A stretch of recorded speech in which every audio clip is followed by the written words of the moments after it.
হরে কৃষ্ণ, রাধে রাধে বন্ধুরা। Happy family blog চ্যানেলে আপনাদেরকে অনেক স্বাগত। বন্ধুরা, নিয়ম মেনে নিবেদন করুন গোপাল সোনার ভোগ। গোপাল শুধু ঈশ্বর রূপে নন, ঘরে ঘরে সন্তান স্নেহে পূজিত হন। ভক্তরা মনে করেন গোপাল হলেন ঘরের ছেলে। যেমনভাবে নিজের ছেলেকে মানুষ করা হয় তেমনভাবেই গোপালের যত্নে কোনো খামতি থাকে না। তবে লাড্ডু গোপালকে ভোগ নিবেদনের ক্ষেত্রে সামান্য কিছু নিয়ম মানতে হয়। দিনের বিভিন্ন সময়ে বিভিন্ন রকম ভোগ দেওয়ার কিন্তু রেওয়াজ আছে। সকালে ঘুম থেকে ওঠার সাথে সাথে গোপালকে প্রথম ভোগ নিবেদন করুন। সকালে ঘুম থেকে ওঠা মানেই ব্রহ্ম মুহূর্ত নয়। আপনি সকাল 6টা থেকে 7টার মধ্যে ঘুম থেকে উঠে স্নান না করে গোপালকে প্রথম ভোগ দিতে পারেন। সকালের ভোগে দুধ রাখতে পারেন। দুধ নিবেদনের আগে ঘন্টা বাজিয়ে লাড্ডু গোপালকে প্রথমে ঘুম থেকে তুলবেন, তারপর চামচ দিয়ে দুধ খাওয়াবেন। আপনি লাড্ডু গোপালের কাছে 1 গ্লাস দুধ 10 মিনিটের জন্যও কিন্তু রেখে দিতে পারেন। স্নান করিয়ে লাড্ডু গোপালকে দ্বিতীয় ভোগ নিবেদন করবেন। এক্ষেত্রে আপনাকে আগে স্নান করতে হবে। লাড্ডু গোপালকে স্নান করার পর অবশ্যই তাকে ভোগ হিসেবে দই নিবেদন করুন। দই, মাখন, মিছরি ও লাড্ডু গোপালের খুব প্রিয়। লাড্ডু গোপালকে নিয়মিত দই প্রসাদ নিবেদন করতে কিন্তু ভুলবেন না। তবে এর সাথে বিভিন্ন ফলের প্রসাদও কিন্তু নিবেদন করতে পারেন। আপনি যদি চান আপনি 1 সপ্তাহের জন্য লাড্ডু তৈরি করতে পারেন এবং তারপর গোপালকে প্রতিদিন একটি লাড্ডু দিতে পারেন। মনে রাখবেন, শুধুমাত্র ঘরে তৈরি মাখন লাড্ডু গোপালকে কিন্তু নিবেদন করা উচিত। বিকেলে আপনারা বাড়িতে যা তৈরি করা হয় তাই গোপালকে দিতে পারেন। খাবারে শুধু পেঁয়াজ বা রসুন রাখবেন না। আপনি যদি পেঁয়াজ এবং রসুন খান তবে গোপালের জন্য কিন্তু আলাদা কিন্তু ভোগ তৈরি করুন। সন্ধ্যায় গোপালকে পাঁপড়, চিপস বা মাখন নিবেদন করুন। সেই সঙ্গে রাতে আপনি যে খাবারই খান না কেন গোপালকে লাড্ডু নিবেদন করতে হবে। গোপালকে রাতে ঘুমানোর আগে দুধ নিবেদন করলে কিন্তু ভালো।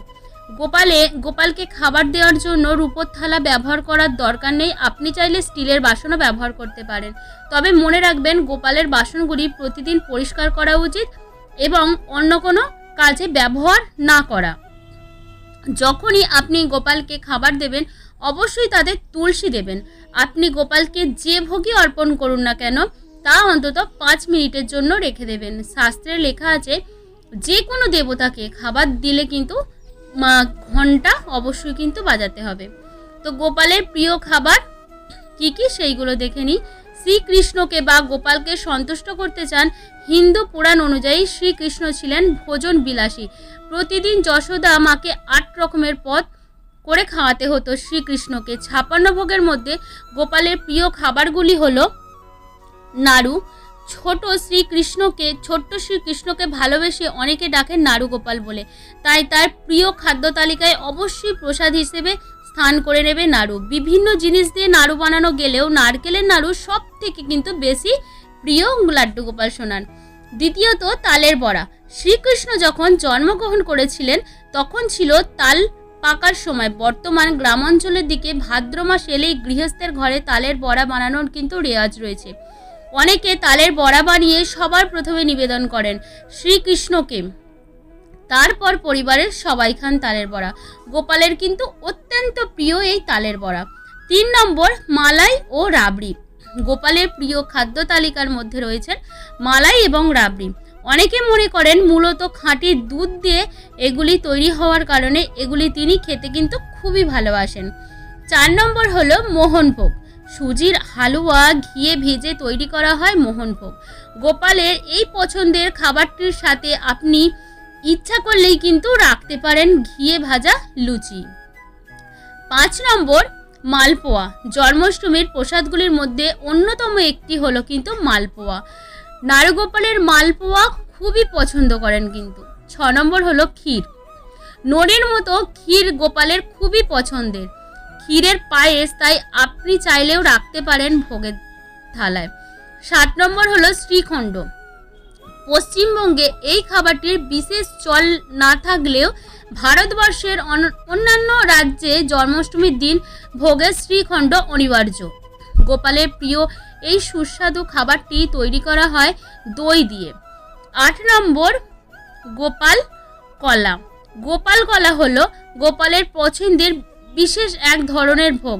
এটি তৈরি করা হয় মিষ্টি এবং ফলের সাথে কোড়া নারকেল মিশিয়ে। 9 নম্বর মাখন মিছরি। গরুর খাঁটি দুধের সঙ্গে মিছরি ও মাখন মিশিয়ে তৈরি করা হয় শ্রীকৃষ্ণের প্রিয় খাবার মাখন মিছরি। জন্মাষ্টমীর দিন শ্রীকৃষ্ণের মুখে মাখন তুলে দেওয়াই চাই।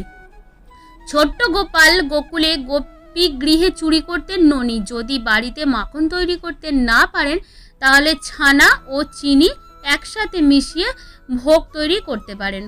তবে যদি আপনি ভক্তি ও শ্রদ্ধা ভরে অতি সামান্য কোনো খাবারও দেন তাহলে ভগবান তাই গ্রহণ করে। তাই গোপালের ভোগের আয়োজন করুন নিজের সামর্থ্য অনুসারে, কিন্তু তাতে যেন নিষ্ঠার কোনো খামতি না পড়ে। তো বন্ধুরা, আজকের ভিডিওটি কেমন লাগলো অবশ্যই কমেন্টে জানাবেন। যদি ভালো লেগে থাকে অবশ্যই লাইক কমেন্ট শেয়ার করতে একদমই ভুলবেন না। যারা চ্যানেলে নতুন দেখছেন তারা অবশ্যই চ্যানেলটি সাবস্ক্রাইব করুন। হরে কৃষ্ণ, রাধে রাধে, হরি বল।